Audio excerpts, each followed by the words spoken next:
केंद्र सरकारकडे रासायनिक खतांवरील जीएसटी माफ करण्याची मागणी केली आहे. काँग्रेसचे विधान परिषदेतील गटनेते आमदार सतेज पाटील यांच्या प्रश्नावर कृषी मंत्री माणिकराव कोकाटेंची माहिती.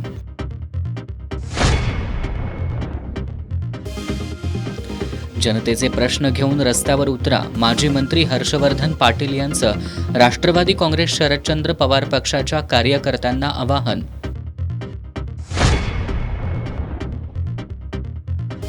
एक दिवस माझ्या बळीराजासाठी उपक्रमांतर्गत लोकप्रतिनिधी पोहोचले शेतकऱ्यांच्या बांधावर. कोल्हापूर जिल्ह्याचे पालकमंत्री प्रकाश आंबेडकरांनी चिखलगुट्टा करत केली भात रोपांची लागण.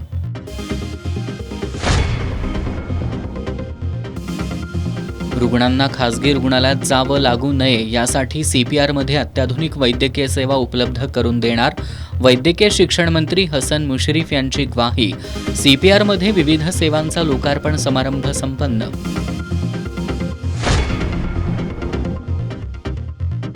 आणि डी.वाय. पाटील पॉलिटेक्निकला MSBTEची व्हेरी गुड श्रेणी प्राप्त. डी.वाय. पाटील ग्रुपचे विश्वस्त माजी आमदार ऋतुराज पाटील यांनी याबद्दल प्राध्यापक आणि स्टाफसह विद्यार्थ्यांचं केलं कौतुक.